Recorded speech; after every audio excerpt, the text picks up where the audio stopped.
polyamide, polyamide, polyamide, polyamide, polyamide.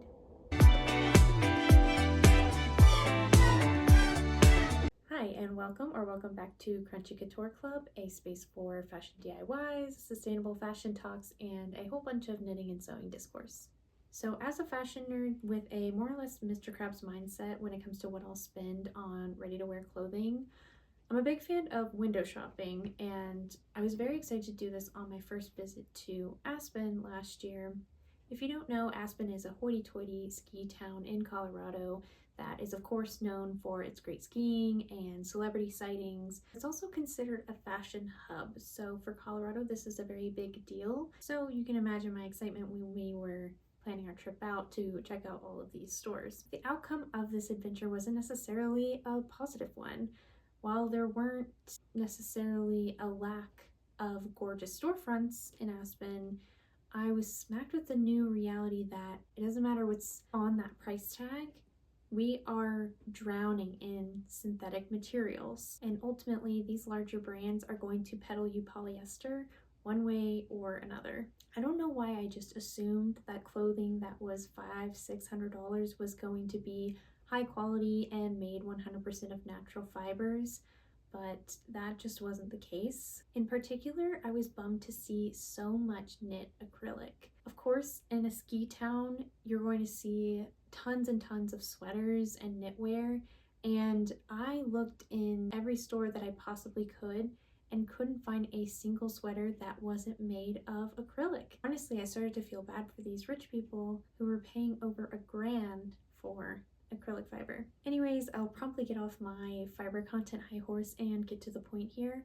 which is that this experience really got me thinking that if any of us have access to quality clothing in ready-to-wear stores, like if you were a Gen Z consumer shopping in store for your clothing at a middle price point, would it be possible that you might never come across a piece of clothing that is high quality and made of natural fibers? And also, if that were true, how much does it really matter that our clothes are made of natural fibers and are high quality when we're living in a world where we have trend cycles as short as 1 week? If I asked you to picture a high quality garment, what would come to mind for you? Maybe it is a designer label, maybe it's made of something that's very sturdy and durable, or maybe it's specialty made and custom. So for most of us, what we picture of when we think of a high quality garment is going to be different from person to person. According to a blog entry by Recovering Shopaholic that was published in 2014, you can check a garment's quality by its fiber content, the feel of the fabric, and thoughtful construction, including things like durability details, pattern matching, stitching quality, etc. And this blog goes into a lot of helpful detail on exactly what you need to look for when you're clothes shopping to make sure that you're buying the highest quality pieces possible. An easy one to take a look at is the stitches on the inside of a garment. These should be close together and tight. And the reality is, if you take this blogger's checklist to virtually any store in your local mall, every single garment would fail miserably. And why is this? How did we even get here? The current state of retail begins with the influence of outsourcing clothing production in the 1970s. Before this era, most US clothing was made in the US, but as companies tend to do, they began to seek, of course, lower prices and greater profit by outsourcing both their materials and their labor. At the same time, we were, as a culture, making a major departure from tailored and handmade clothing and in favor of standard sizing and ready-to-wear garments. In more recent decades, we've seen a continued decline in the quality of our clothing, materials, and construction as the fashion industry continues to chase that greater and greater profit margin. It's all due to simple math. Polyester is cheaper to produce than cotton and other natural fibers, labor is cheaper outside of the US, and more profit can be made as a result. In addition, the US lower middle class accounts for 45% of the population and continues to grow, and is the world's largest spending group. Products therefore need to tailor to this consumer group, which means more affordability for its products. And finally, to top it all off, we saw a dramatic e-commerce boom in 2020 during the pandemic, which solidified the allure of variety for its consumers and our clothing options, and it greatly sped up our trend cycle. So we're consuming more, demanding lower prices, and aren't necessarily interested in clothing longevity due to rapid trend cycles. How is this all supported by the clothing manufacturing industry? Pumping up production of synthetic fabrics, and in particular, polyester fabrics. Polyester. It's cheap to make, it looks good in most cases, and it's widely accepted as an alternative fabric to natural fibers. But what even is polyester? Essentially, polyester is a plastic that is derived from crude oil. The word poly means many or multiple, and ester means a chemical compound derived from oil. This all started with the discovery of polymers in 1925, and polymers are substances made of long chains of thousands of atomic units called monomers linked into giant molecules. What was most notable of these polymers is that they had a distinct feature of plasticity. In 1935, they figured out how to spin entirely synthetic fiber of polyamide, and by 1938, polyamide yarn was ready for testing.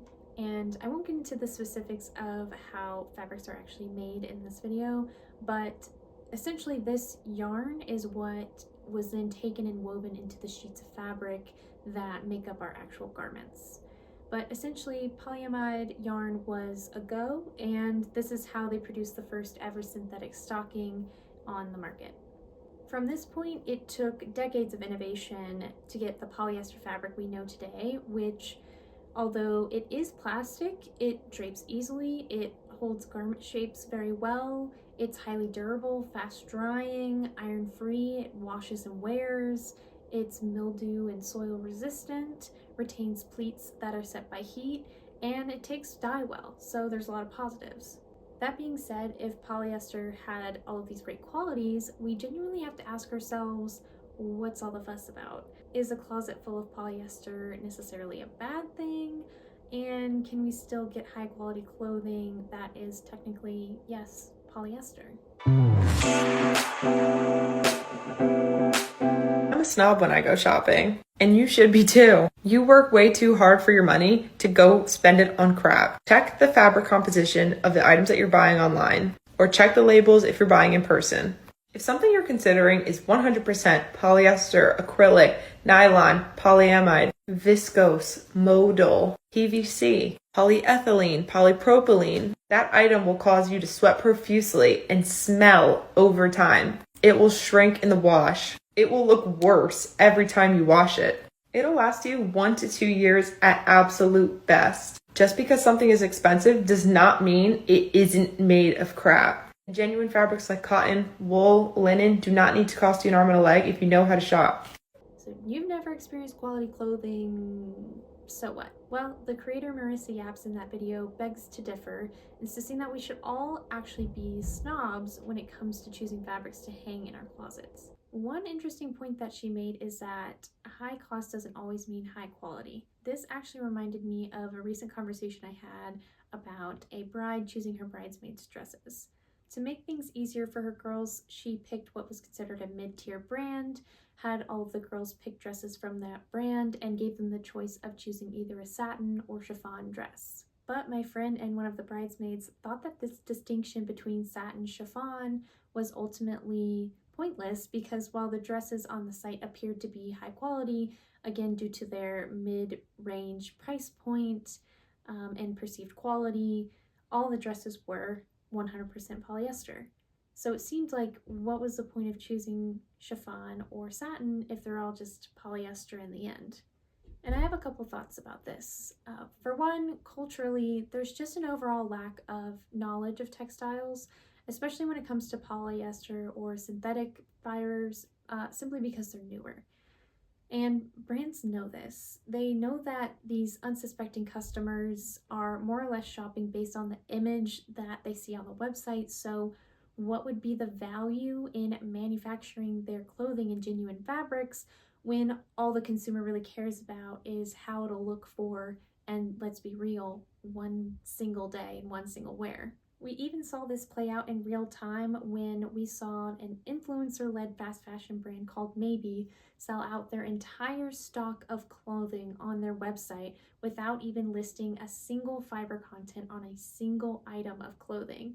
They've since corrected this insane oversight, but the point still stands that, yeah, maybe people really don't give an F what their clothing is made of. They just want to look good. So, leaving out the negative environmental impact that synthetic fibers combined with fast fashion plays in the argument for high quality clothing made from natural fibers, what even is the appeal of buying high quality clothing as a young consumer? I was listening to a podcast called Green Behavior where the host sits down with Estella Struck, who is the founder and CEO of the first GenZ sustainable product marketing agency. And they discuss sustainable fashion marketing and essentially try to crack the code for why sustainable marketing continues to fail in its mission to pry people and the consumers away from the evil clutches of fashion brands. And what it really came down to is that people genuinely do care about sustainability, but there's something or several somethings that are bigger or more influential to consumers that ultimately influence their buying. For Estella, she insists this lack from the sustainable fashion community comes from the fact that sustainable fashion brands lack personality in their marketing. She talks about how the key to getting the consumer to turn their head is to be more risky and make bolder moves in their marketing. And then from there, they can get the consumer to consume better before they get them to consume less. Ultimately, the conclusion was that the sustainable brands that have been able to achieve that mainstream audience are doing something different. And it's about meeting the customer where they are and then using that brand affinity that you have built with that customer base to then influence the consumer behavior and push your ethos. So as it stands right now, I can't really say that there does appear to be a lot of negatives in shopping polyester or fast fashion for the Gen Z consumer. And again, many people do genuinely care about our earth and sustainability, but they care about other stuff too, like status signaling or fitting in or self-expression. And the reality is that one or more of those other stuff factors are outweighing any sort of sustainability concern, and they end up shopping fast fashion. If you tried to imagine your day-to-day wardrobe without an ounce of synthetic fibers in them, you'd probably be missing a lot of essential clothing items like all of your activewear, your swimwear, and many other things that just make your life comfortable. And ultimately, as we've concluded, synthetic fibers don't always mean the item is low quality. I point to all of this, and I guess what I'm most curious about is what motivates you to shop the brands that you shop. I'd love to know if you have more of a utilitarian reasoning, price reasoning, emotional reasoning, or if it's just something that you're new to thinking about in general.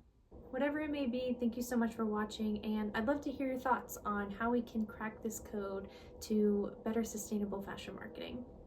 See you next time.